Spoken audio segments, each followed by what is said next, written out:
जब मंदिर की आरती भी एक ऐप से चल रही हो और लोग घर बैठ के ऑनलाइन ही दर्शन कर रहे हों, तब सवाल उठता है, क्या तकनीक हमारी भक्ति में बाधा डाल रहा है या फिर यह एक नया सेतु है जो हमें भगवान से जोड़ रहा है। आज हम एक ऐसे युग में हैं जहां कृत्रिम बुद्धिमत्ता यानी एआई हमारी पूजा पद्धतियों को भी छूने लगा है। अब भजन खुद पे खुद बन रहे हैं, देवी देवताओं की डिजिटल पेंटिंग्स एआई बना रहा है और कुछ स्थानों पर तो वर्चुअल प्रसाद का दर्शन भी संभव हो चुका है। लेकिन क्या इसमें भक्ति की कमी हो गई है या इसका रूप बदल गया है? विष्णु मंदिर करनाल इसका सबसे सुंदर उदाहरण भी है। यहाँ तकनीक और आस्था का सुंदर संगम देखने को मिलता है। ऑनलाइन दर्शन, दूर बैठे भक्त भी भगवान का रूप देख सकते हैं। भजन वीडियो और लाइव आरती, हर घर तक मंदिर की आवाज पहुंच सकती है। क्यूआर कोड द्वारा दान प्रणाली, भक्त कहीं से भी आस्था व्यक्त कर सकते हैं। यह सब दिखाता है कि एआई और डिजिटल प्लेटफॉर्म जहां सही उद्देश्य के साथ प्रयोग किए जाएं, तो वहां भक्ति का माध्यम भी बन सकता है, बाधा नहीं। याद रखिए, तकनीक साधन है, साधे नहीं। अगर मन में श्रद्धा है तो मोबाइल से भेजा गया भजन भी उतनी ही पवित्र हो सकता है जितना मंदिर का शंखनाद।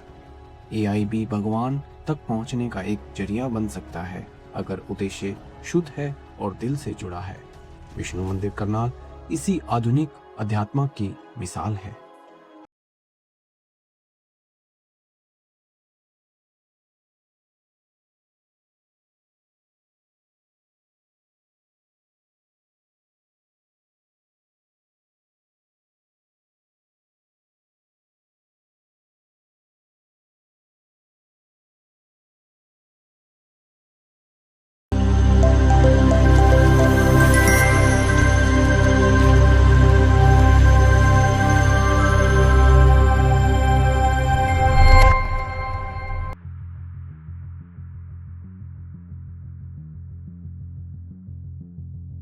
अर्जुन महाभारत का वो वीर योद्धा जो केवल अपने गांडीव धनुष से नहीं बल्कि अपने रिश्तों की गहराई से भी पहचाना जाता है। लेकिन एक सवाल अक्सर मन में उठता है, अर्जुन की कई पत्नियां क्यों थी? क्या वो केवल शक्ति या भोग का प्रतीक था या फिर कुछ और? चलिए अर्जुन की 4 प्रमुख पत्नियों की कहानी समझते हैं। द्रौपदी, जो 5 पांडवों की पत्नी बनी, वो कोई साधारण विवाह नहीं था। यह माँ कुंती की आज्ञा और राजधर्म का पालन का परिणाम था। यहाँ अर्जुन का सर्व नहीं, परिवार का कर्तव्य प्राथमिक था। सुभद्रा, श्री कृष्ण की बहन, जिसे अर्जुन ने स्वयं हरण करके विवाह किया, लेकिन इसके पीछे केवल प्रेम नहीं बल्कि यदुवंश और पांडवों के बीच एक मजबूत राजनीतिक गठबंधन भी छुपा था। उलूपी, नाग कन्या, जिससे विवाह करके अर्जुन ने नागवंश के साथ मैत्री की। यह रिश्ता वनवास काल के दौरान अर्जुन के लिए सुरक्षा और समर्थन का एक साधन बना। चित्रंगा, मणिपुर की राजकुमारी, जिसे अर्जुन ने केवल प्रेम नहीं बल्कि एक पूरे राज्य के उत्तराधिकार को संभालने का निर्णय भी लिया। इन सभी विवाहों में कहीं ना कहीं धर्म, राजनीति, कर्तव्य और समर्पण जुड़ा था, ना कि स्वार्थ या वासना।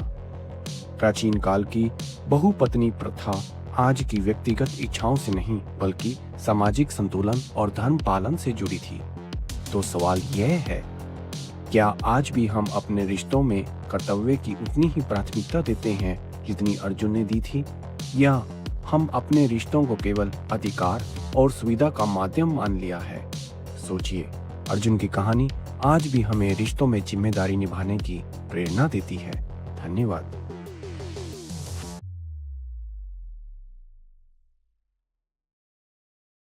जब हम महाभारत की स्त्रियों की बात करते हैं तो सबसे पहले नाम आता है द्रौपदी का। लेकिन क्या आपने कभी सोचा है, क्या वो केवल 5 पत्नियों वाली स्त्री थी या फिर इससे कहीं ज्यादा? एक विदुषी, एक रणनायिका और एक स्त्री जो अन्याय के सामने कभी नहीं झुकी। द्रौपदी, जिसका चीरहरण हुआ सभा में, लेकिन जिसने पूरे राज दरबार को चुनौती दी। उसकी चुप्पी नहीं, उसका साहस आज भी हर महिला की पहचान है। उसने न्याय की मांग की, बदला नहीं, और वही उसकी महानता थी। दूसरी स्त्री कुंती, पांडवों की मां, एक अकेली स्त्री जिसने युद्ध, राजनीति और समाज के हर दबाव के बीच भी अपने बेटों को धर्म के मार्ग पर बनाए रखा। त्याग लेकिन बिना शिकायत, निर्णय लेकिन बिना दिखावे। सुभद्रा, कृष्ण की बहन, अर्जुन की पत्नी, अभिमन्यु की मां, शांत पर समझदार। उससे न केवल एक वीर पुत्र को जन्म दिया, बल्कि कुरुक्षेत्र के युद्ध में अपने परिवार की भूमिका को भी समझा और स्वीकार किया। इन तीन स्त्रियों की विशेषता थी संवेदना में शक्ति और निर्णय में स्पष्टता। वे सिर्फ भावनाओं में बहने वाली पात्र नहीं थी, बल्कि धर्म और नीति की रेखाएं खींचने वाली थी। और आज की नारी, ऑफिस में, घर में, समाज में, हर मोर्चे पर वह द्रौपदी, कुंती या सुभद्रा की तरह ही मजबूत, समझदार और नैतिक निर्णय लेने वाली है। महाभारत की स्त्रियां आज भी हमारे भीतर जीवित हैं। हर उस क्षण में जब हम अन्याय के खिलाफ खड़े होते हैं या जब हम अपनों के लिए चुपचाप त्याग करते हैं, ये सिर्फ इतिहास नहीं, यह एक प्रेरणा है।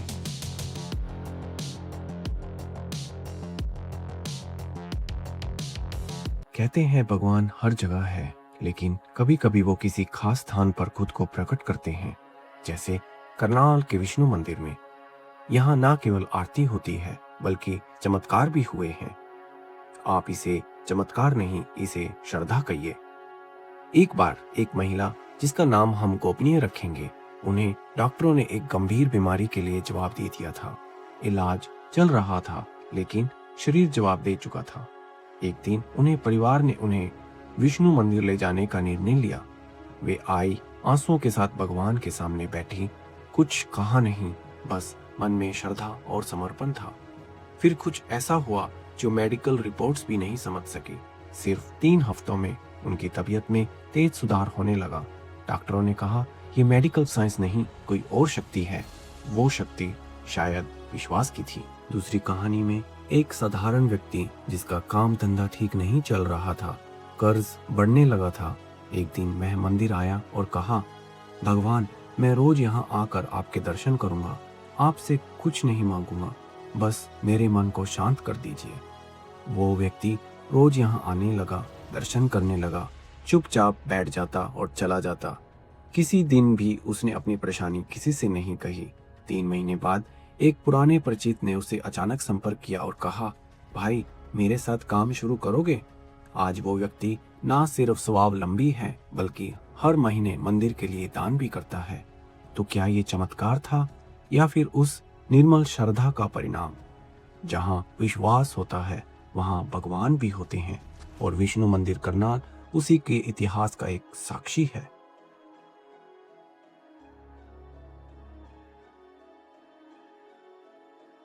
क्या आप जानते हैं, मंत्र सिर्फ धार्मिक शब्द नहीं होते, वो ध्वनि तरंगे हैं, कंपन, जो हमारे शरीर और मन को संतुलन में लाते हैं। हर बार जब हम कहते हैं ओम नमो भगवते वसुदेवाय, तो सिर्फ भगवान को नहीं बुलाते, बल्कि अपने भीतर की ऊर्जा को भी जागृत करते हैं।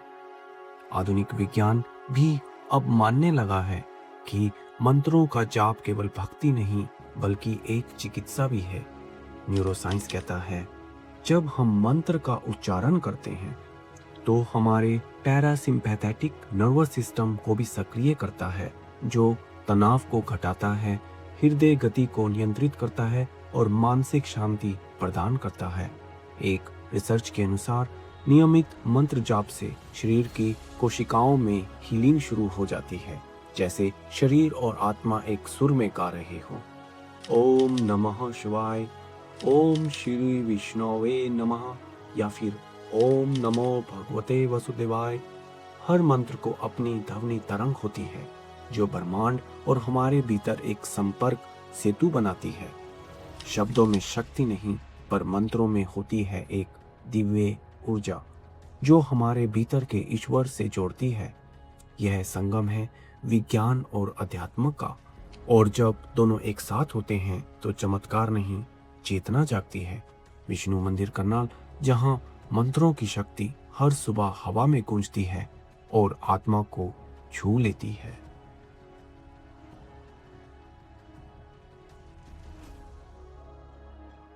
आपका दिन कैसा होगा, यह तय करता है सुबह का पहला विचार।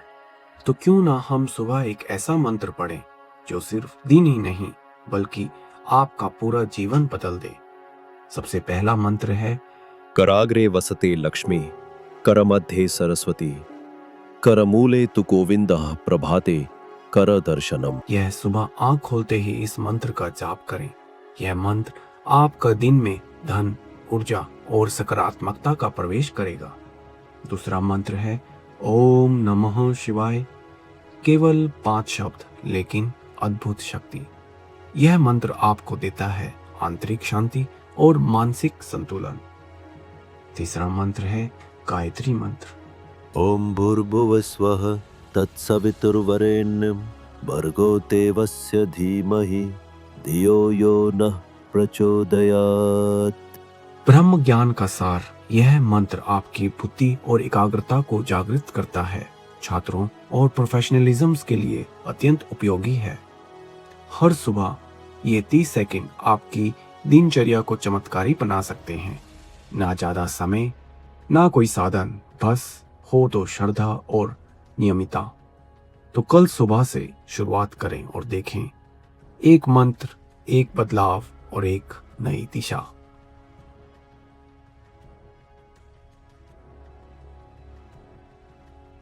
जब मंदिर की आरती भी एक ऐप से चल रही हो और लोग घर बैठ के ऑनलाइन ही दर्शन कर रहे हों, तब सवाल उठता है, क्या तकनीक हमारी भक्ति में बाधा डाल रहा है या फिर यह एक नया सेतु है जो हमें भगवान से जोड़ रहा है। आज हम एक ऐसे युग में हैं जहां कृत्रिम बुद्धिमत्ता यानी एआई हमारी पूजा पद्धतियों को भी छूने लगा है। अब भजन खुद पे खुद बन रहे हैं। देवी देवताओं की डिजिटल पेंटिंग्स एआई बना रहा है और कुछ स्थानों पर तो वर्चुअल प्रसाद का दर्शन भी संभव हो चुका है। लेकिन क्या इसमें भक्ति की कमी हो गई है या इसका रूप बदल गया है? विष्णु मंदिर करनाल इसका सबसे सुंदर उदाहरण भी है। यहाँ तकनीक और आस्था का सुंदर संगम देखने को मिलता है। ऑनलाइन दर्शन, दूर बैठे भक्त भी भगवान का रूप देख सकते हैं। भजन वीडियो और लाइव आरती, हर घर तक मंदिर की आवाज पहुंच सकती है। क्यूआर कोड द्वारा दान प्रणाली, भक्त कहीं से भी आस्था व्यक्त कर सकते हैं। यह सब दिखाता है कि एआई और डिजिटल प्लेटफॉर्म जहां सही उद्देश्य के साथ प्रयोग किए जाएं, तो वहां भक्ति का माध्यम भी बन सकता है, बाधा नहीं। याद रखिए, तकनीक साधन है, साधे नहीं। अगर मन में श्रद्धा है तो मोबाइल से भेजा गया भजन भी उतनी ही पवित्र हो सकता है जितना मंदिर का शंखनाद। एआई भी भगवान तक पहुंचने का एक जरिया बन सकता है अगर उद्देश्य शुद्ध है और दिल से जुड़ा है। विष्णु मंदिर करनाल इसी आधुनिक अध्यात्म की मिसाल है।